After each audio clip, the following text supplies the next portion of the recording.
Bienvenue à toutes et à tous dans ce débat décryptage. Je vous l'ai dit à l'entame de Matin d'Éden. Ce matin, nous serons au chapitre économie et finances.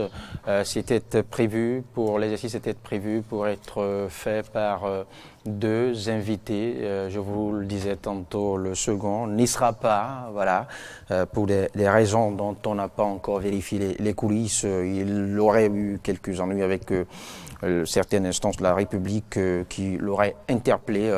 Tout ceci reste à vérifier, je vous le précise. Le ministre de l'économie et des finances face à la presse a-t-il convaincu?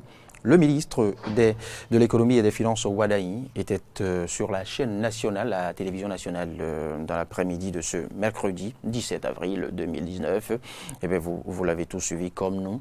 Alors, on revient sur le décryptage de ce matin pour lire les grandes lignes, justement, de son intervention de cette émission. François Couton, c'est avec vous, seulement maintenant, seul avec vous, j'allais dire, que nous ferons cet exercice. Je rappelle que vous êtes manager des projets, spécialiste en gestion, assez sur les résultats des programmes publics. Bonjour, Monsieur Couton. Bonjour. Et merci d'avoir répondu présent à notre invitation. Alors, à l'entame, avant d'entrer dans le vif du sujet, avant d'en décortiquer les vrais pans, dites-nous, selon vous, quelle est l'opportunité d'une telle sortie? Bonjour, Monsieur Loris, bonjour chers téléspectateurs. La sortie se justifie très bien, c'est très opportun. Il faut communiquer, informer les usagers, la population sur l'action gouvernementale. Surtout s'il y a des indicateurs clés de développement qui connaissent d'évolution ou de régression, je crois que c'est normal qu'il faut intervenir et informer, n'est-ce pas, la population. Et lorsque ça touche encore l'économie, c'est encore plus important parce que là, c'est la vie et la condition, n'est-ce pas, de vie des citoyens qui en dépendent.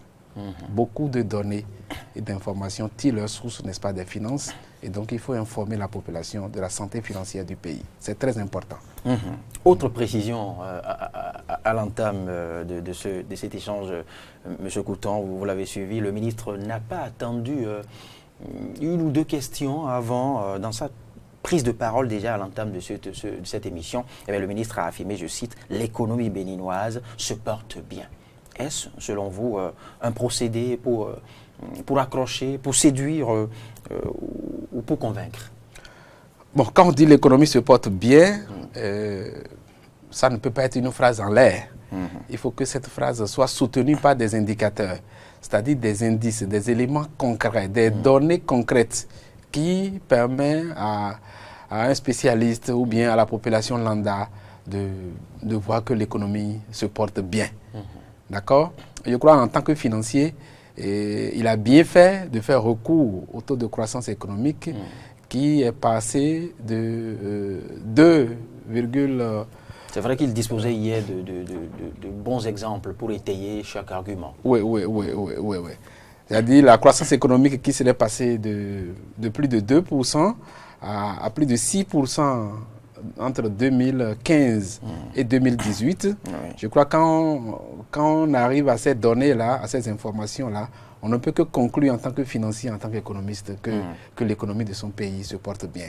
S'il y avait, n'est-ce pas, régression de ces données ou de ces informations-là, on pourrait commencer à déjà s'inquiéter. Oui, et pour le profane, celui qui n'est pas dans les coulisses, ne maîtrise pas les méandres de la macroéconomie, les rouages des finances, le citoyen ordinaire qui traverse de moments difficiles. Et quand un citoyen en vient à suivre l'agentier national, le numéro 1 de la trésorerie béninoise, affirmer tout de go que l'économie se porte bien. Pendant que vous savez, je ne vous apprends rien, bien sûr. Le quotidien du Béninois. C'est exact. En fait, le taux de croissance économique est calculé à partir, n'est-ce pas, du PIB. Le PIB, c'est la richesse effectivement produite à l'intérieur au cours d'une année, 12 mois. Et donc, cela veut dire les investissements qui ont été faits en matière budgétaire, si on était dans la comptabilité publique, on allait faire la somme de tout ce qui a été investi à partir, n'est-ce pas, d'un compte que nous appelons compte 23, pour voir effectivement quelle est la quantité, n'est-ce pas, de richesse qui a été produite au cours d'une année. Lorsque on fait le point de tout ce qui a été produit sur le plan national en termes d'investissement, on compasse là à ce qui s'est passé les années précédentes et on dit, bon, nous avons connu, n'est-ce pas, d'évolution. Cela ne veut pas dire forcément que les conditions de vie de toi et moi s'en sont améliorées et immédiatement. Non, les choses ne fonctionnent pas de cette façon-là. La dépense peut avoir été faite pour construire des routes. La dépense peut avoir été faite pour créer les conditions de base nécessaires à l'amélioration de conditions, n'est-ce pas, de vie dans 5 ans, dans 10 ans. Dans tous les cas, on retient aujourd'hui que la richesse est produite. Imaginez, on a eu des quantités de production, n'est-ce pas, de coton, de record, hein, ces dernières années. C'est important. Il y a eu de grands travaux qui ont été lancés dans le pays. L'aéroport de Glodjigbe, asphaltage avec les nombreuses routes qui sont... Donc, il y a eu de gros marchés quand même qui sont passés dans le pays. Et ces marchés-là, c'est de l'argent qui est déployé dans l'économie. Tout le monde n'est pas dans les bâtiments. Tout le monde n'est pas ouvrier BTP. Donc, ce n'est pas évident que tout le monde puisse le ressentir. Il faut aussi comprendre, et le ministre de l'économie a eu raison de le dire, j'ai admiré son sens d'humilité parce qu'il a affirmé que une bonne partie de la population se plaint encore. Ils se plaignent. Et ça, c'est réel, c'est juste. Les retombées de la croissance économique ne sont pas encore bien ressenties par la base. C'est déjà honnête de le reconnaître. Oui. Et je crois qu'il y a des raisons, il y a des reconnaissances à cela. Et vous savez, le pays est en train de traverser des réformes sérieuses, sensibles. Nécessaires. Nécessaires. Il y a des habitudes économiques qui sont en train d'être abandonnées. Lorsque vous prenez les ministères, la suppression, n'est-ce pas, des états de paiement, certaines primes qu'on crée à tout moment et qu'on paye aux gens, ça entraîne forcément la réduction, n'est-ce pas, des revenus. Lorsqu'on fait une lutte sérieuse contre la corruption et lutter pour que les procédures de passation de marché, les détournements puissent se réduire, ce qui est sûr, ce que les gens gagnaient par le passé de façon peut-être informelle, ils ne l'obtiennent plus. D'accord? À partir de ce moment-là, c'est normal qu'il y ait du grincement. C'est normal que le circuit de circulation, n'est-ce pas, de l'argent ne soit plus aussi fluide que par le passé.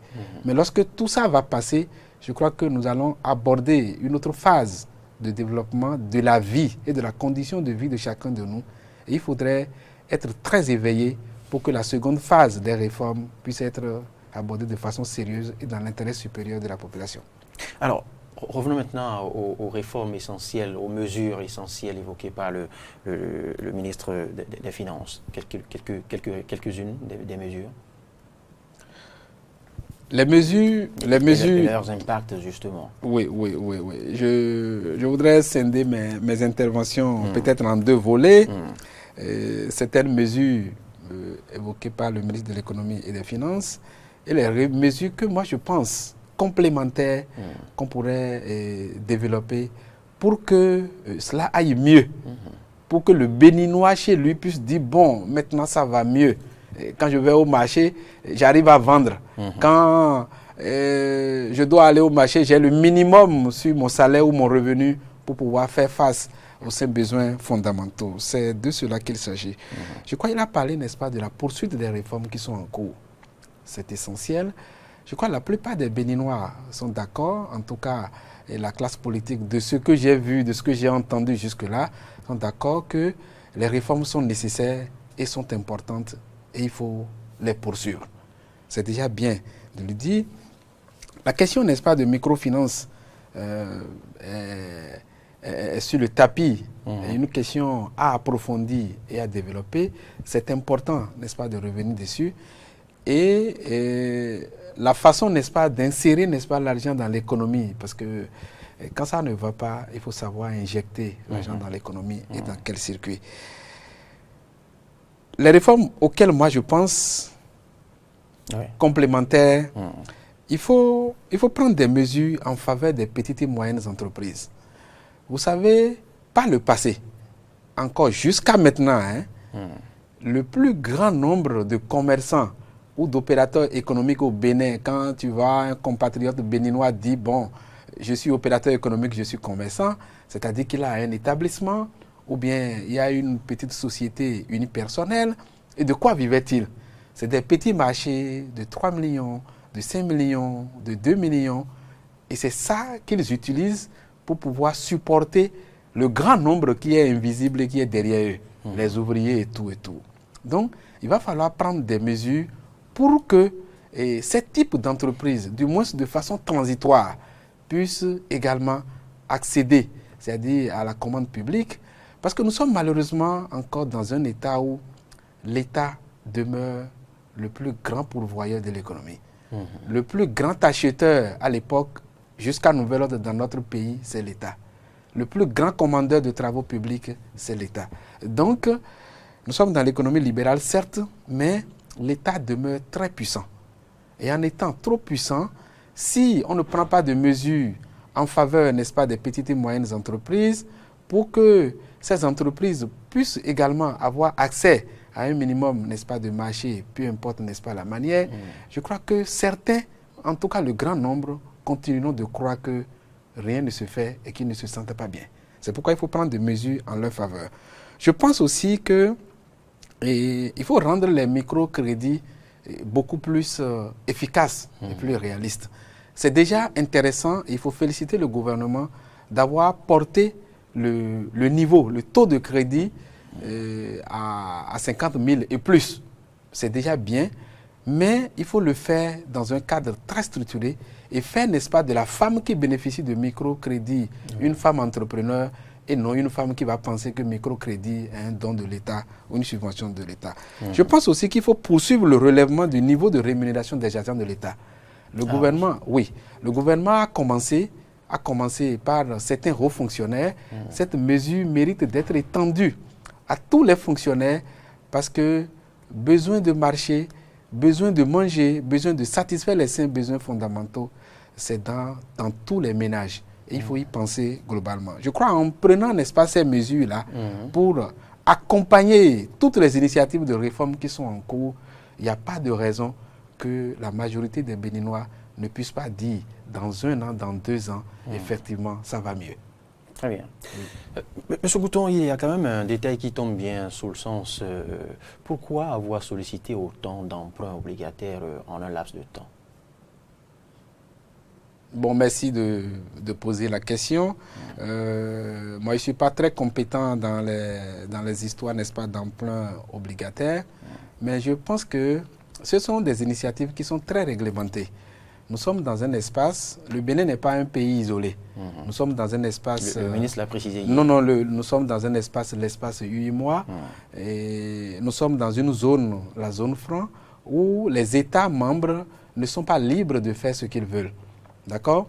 Si votre taux d'endettement ne vous permet pas de vous endetter, je crois que les signaux, les organisations internationales, la Banque mondiale, l'FMI, un certain nombre d'organisations vont tout de suite commencer à donner, n'est-ce pas, le signal et cela n'irait pas. Encore que, lorsque vous lancez l'emprunt obligataire, il faut bien des gens pour acheter. C'est un appel de fonds publics pour dire, bon, notre santé économique est bonne, l'investissement c'est bon chez nous, nous avons des capacités de remboursement assez élevées. Lorsque l'investisseur ne voit pas un certain nombre de données, il ne pourra jamais faire d'achat, n'est-ce pas, sur votre marché. Et donc, si on fait les emprunts obligataires et que nous avons la capacité encore d'en faire, je crois qu'il faut en faire suffisamment. J'ai eu entendre que les États-Unis, c'est le pays le plus développé au monde, que c'est également le pays le plus endetté au monde. Je n'ai pas de grandes preuves, n'est-ce pas, là-dessus. C'est dire que l'État fonctionne comme une entreprise normale, comme un ménage normal. Il a un passif, il a aussi un actif. Ce qu'il y a lieu de faire, c'est de faire en sorte que le passif ne soit pas trop lourd, plus que l'actif. C'est aussi de faire en sorte que les générations futures ne soient pas trop endettées par la génération actuelle pour leur survie. Il faut vraiment y veiller et je vous félicite et vous remercie d'avoir quand même soulevé, n'est-ce pas, cette question qui suscite, n'est-ce pas, réflexion. L'endettement continue et puis son impact sur les générations futures.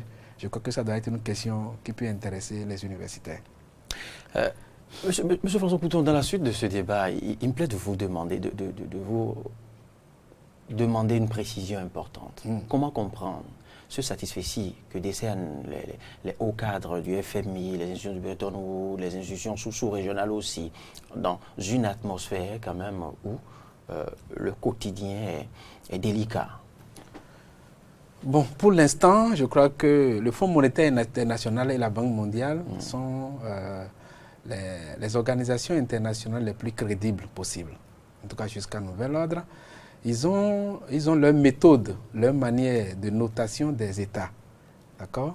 Ils sont en mesure, à partir des agrégats économiques, dire que, bon, tel État a fait, n'est-ce pas, des efforts de croissance économique et tel État n'a pas fait de croissance économique. Et ces organisations-là se prononcent aussi bien sur les États africains que sur les États occidentaux.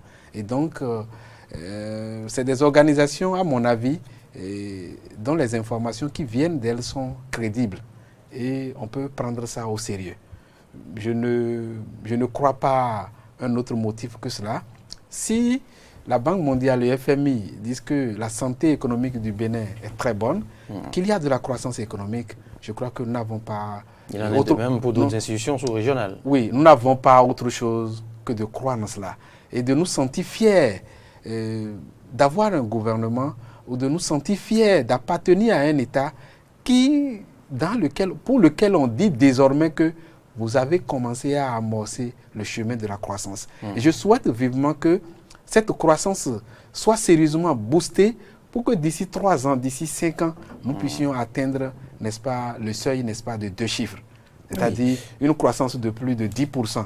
Et là, quand nous allons commencer à atteindre ces croissances-là, chaque Béninois que nous sommes va commencer à vivre vraiment et vraiment aisément et autrement.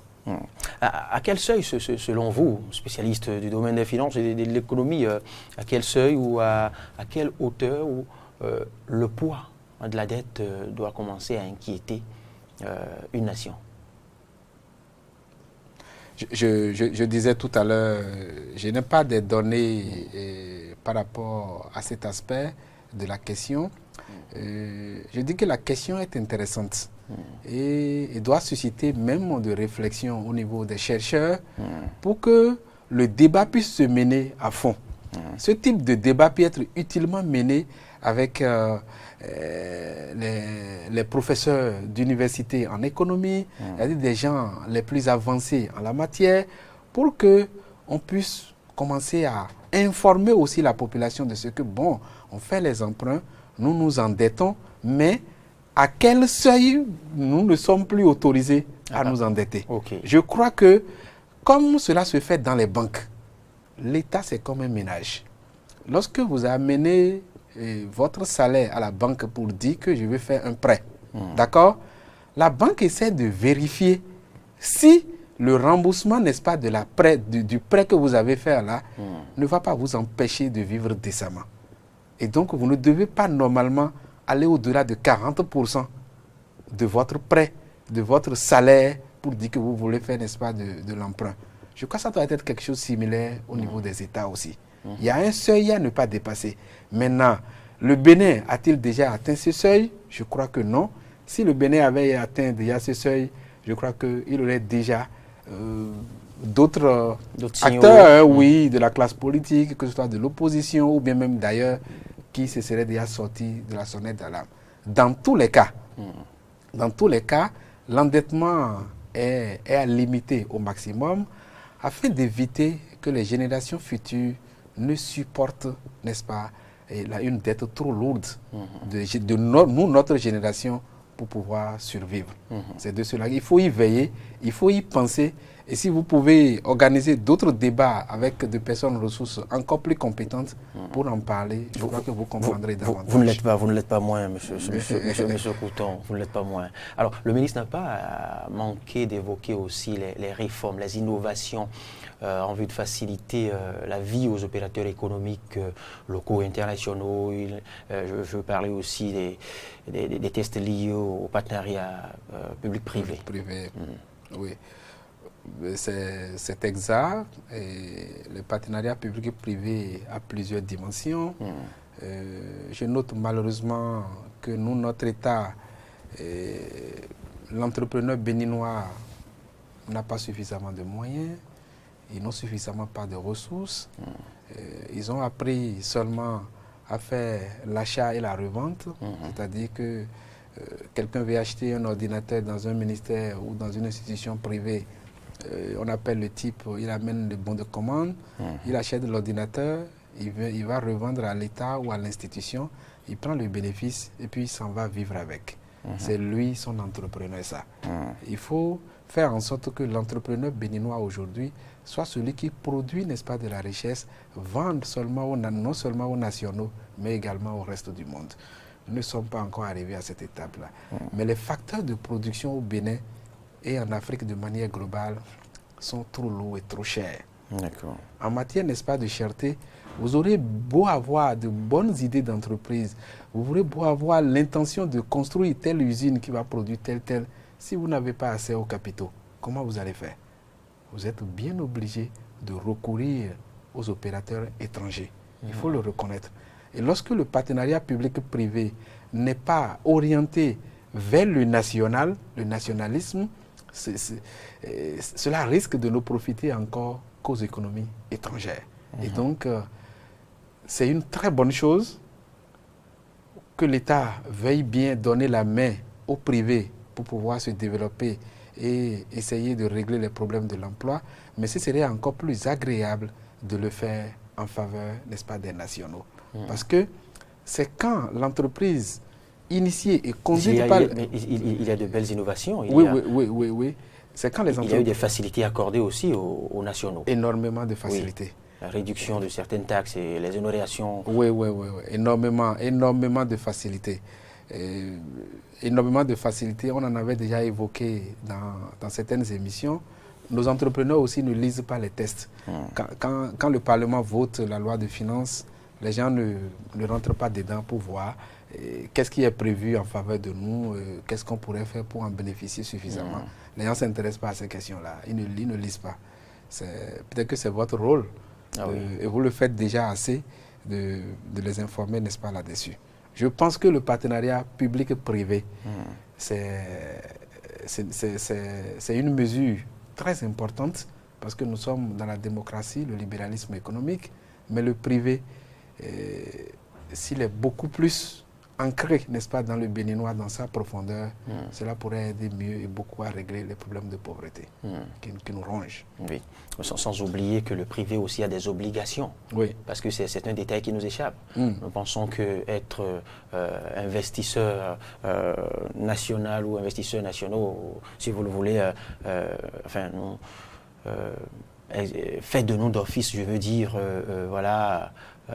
l'enfant gâté de la République, nous pouvons ne pas payer nos impôts sur des années comme on a eu à le faire, comme certains ont eu à le faire. Et quand l'État en vient à vous imposer, à vous rappeler vos responsabilités, eh bien d'office, vous savez quels sont les comportements que nous adoptons en ce moment. Si ce n'est pas la chasse aux sorcières, c'est d'office l'entreprise d'un opposant. Il va falloir aussi que les investisseurs nationaux respectent les principes, les tests de la République. Monsieur Couton. Oui, absolument. Ça, c'est le nœud. C'est le nœud du succès. Lorsque l'État, le gouvernement, tel que le ministre de l'envisager, on prend des mesures en faveur des nationaux, en faveur, n'est-ce pas, des PME. Parce qu'il n'y aura pas que de facilité. Il faut que les citoyens béninois comprennent que l'impôt est obligatoire et nécessaire. Sans l'impôt, l'État ne peut pas survivre. Sans l'impôt, d'ailleurs, aucun de nous ne pourra d'ailleurs nous sentir bien. Les ressources, l'argent ne se trouve nulle part. ce n'est dans aucun conteneur, ce n'est nulle part. L'argent se cherche.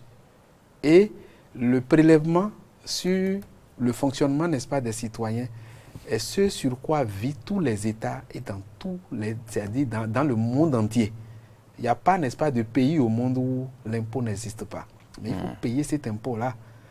Lorsque vous êtes entrepreneur, et c'est vous qui bénéficiez d'ailleurs plus que tous les autres, et vous ne payez pas vos impôts, je crois qu'il y a quelque chose, n'est-ce pas, de malhonnête et de malsain là-dedans. C'est de la malhonnêteté. Lorsque c'est bien le mot que vous venez de dire. Vous êtes homme politique, vous êtes un homme politique, vous aspirez à diriger les ressources de tout le monde. Maintenant, l'impôt, le minimum d'impôt, de prélèvement que vous allez verser à l'État pour satisfaire les besoins, n'est-ce pas, d'intérêt général, vous ne le faites pas. Je crois que ce n'est pas bien. Ce n'est pas du tout bien. C'est pourquoi les réformes comme l'introduction de quitus fiscal... On continue de voler l'État qu'on prétend diriger. Voilà, les réformes comme l'introduction de quitus fiscal dans les pièces à fournir pour prétendre aux fonctions législatives, locales ou présidentielles, je crois que c'est de bonnes réformes à encourager. Une parenthèse, on a suivi tous les commentaires qui ont eu cours au lendemain de cette innovation de quitus fiscal. C'est de bonne guerre. On a d'office dit que c'était justement orienté vers X ou Y opérateur économique parce qu'opposant au régime. Or, nous sommes tous conscients que cela participe de la responsabilité de l'investisseur, de l'opérateur économique. C'est de bonne guerre, cela aussi participe de la démocratie. Lorsqu'il y a une réforme, même si elle est intéressante et que certains ne sont pas d'accord, qu'ils donnent, n'est-ce pas, leur point de vue, leur opinion. Ça, c'est de bonne guerre. Mais ce qui est constant, je ne crois pas que ce soit orienté vers quelqu'un ou une faveur personnelle. J'ai aussi, moi, payé le quitus, c'est-à-dire de l'argent pour pouvoir obtenir de quitus fiscal, sans lequel mon parti ne m'aurait jamais retenu. Et personne ne m'a aidé. Au contraire, lorsque j'ai fait la demande, on m'a juste dit, bon, allez au CIM de Calavi pour régulariser votre situation d'impôt. Et arrivé là-bas, j'ai voulu même négocier pour payer une partie. Les gens ont dit qu'il faut payer la totalité. Donc, si ça s'est passé ainsi pour tous les candidats à ces fonctions-là, je crois que c'est heureux, c'est bien. Je sais désormais que je n'attendrai pas qu'on me fasse un rappel d'impôt sur 5 ans avant d'être à jour, que chaque année désormais, je ferai l'effort d'être à jour.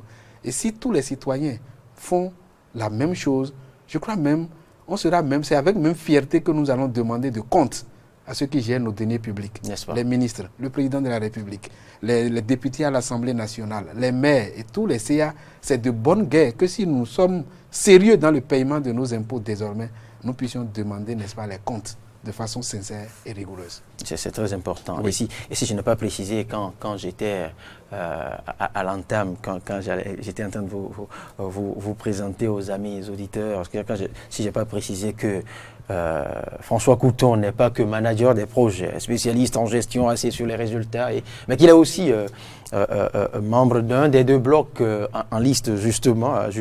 À ce titre, François Couton, j'allais vous demander quelles sont les réformes que vous ou votre bloc, si vous le voulez, prévoyez dans le domaine des finances, portées au Parlement, si vous venez à être élu. Merci beaucoup. Je ne prendrai pas le risque de parler des réformes que proposeront, n'est-ce pas, mon parti, parce que le projet de législature n'est pas encore une réalité dans notre pays. Mais s'il arrivait que moi je sois élu député à l'Assemblée nationale, je ferai à mes collègues un certain nombre, n'est-ce pas, de propositions. D'abord. Lesquelles? Oui. D'abord, j'insisterai à ce qu'il y ait désormais dans notre pays un plan d'État. C'est-à-dire un plan stratégique de développement comme le Bénin à l'AFIA 2025. Mais il ne s'agira pas d'un document seulement. Mais il s'agira, n'est-ce pas, d'une loi qui va tracer le chemin du développement du pays sur 50 ans. Et si un gouvernement arrive, il ne fera qu'exécuter successivement, n'est-ce pas, ce qui est prévu pour que dans 50 ans, on puisse avoir l'image du Bénin comme peut-être les États-Unis, comme le Japon, comme ci et ça. C'est-à-dire on projette, n'est-ce pas, très loin, avec des indicateurs bien précis, ce qui va être fait. Mais ce ne sera pas un document comme Bénin à la FIA 2025, mais ça va être une loi, carrément une loi d'État. Une loi d'État pour dire, voilà les zones que nous allons réserver à l'industrie, voilà les industries auxquelles nous pourrons y aspirer, puisque nous connaissons déjà le Bénin, ce qu'on peut y produire, ainsi de suite, une loi d'État comme ça. Je proposerais, n'est-ce pas, une révision des tests de base de la décentralisation. Oui, de la décentralisation. Et j'insisterai à ce que cette révision aille dans le sens de la réduction des communes que nous avons actuellement. De 77, on peut en arriver à une régionalisation du développement, c'est-à-dire 24 par exemple, pour que l'économie locale puisse prendre, n'est-ce pas, d'essor. Si l'économie locale est développée chez nous, au Bénin, à travers les 24 régions que moi je pense qu'il faut proposer, vous verrez que les problèmes de pauvreté, les problèmes de sous-emploi, les problèmes auxquels l'État n'est pas en mesure de faire face, ces problèmes-là peuvent être réglés de façon efficace. Parce que les gouverneurs, n'est-ce pas, des régions pourront être, n'est-ce pas, de mini-présidents de la République qui exerceront, n'est-ce pas, le pouvoir d'État dans l'intérêt supérieur, n'est-ce pas, de leur région, pour satisfaire tous les besoins qu'on aurait dû attendre, n'est-ce pas, de l'État central. Et le transfert de compétences, parce que les ministères aujourd'hui, pour la plupart, continuent de garder les attributions que les communes, normalement, doivent être mettre en exécution. Parce que ces communes n'ont pas la compétence qu'il faut pour gérer, n'est-ce pas, les ressources. Et là, les réformes iront dans le sens de ce que l'État central se contentera des fonctions de suivi, de contrôle et de l'évaluation, avec une puissance à donner à l'État judiciaire. Merci. Mais pour finir, je crois qu'il va falloir aussi légaliser les styles de gestion, comme la gestion axée sur les résultats, et prendre aussi une loi en faveur de l'actionnariat. Parce que l'individualisme dans le type d'entrepreneur que nous avons est une plaie qu'il faut corriger. Oui. Merci, M. François Coutan. Merci pour votre disponibilité. Merci de nous avoir aidé à mieux appréhender, à mieux comprendre cette sortie du ministre de l'Économie et des Finances, Romuald Wadaï, qui a exposé sur la chaîne nationale, vous l'avez suivi, les efforts du gouvernement, les prouesses et bien évidemment les perspectives pour les années à venir. Bon retour et je vous souhaite bonne chance. C'est moi qui vous remercie. Parce que merci beaucoup. La campagne se poursuit. Voilà, la campagne se poursuit. Et très bien d'ailleurs. Alors, bonne chance à vous et bonne journée. Merci.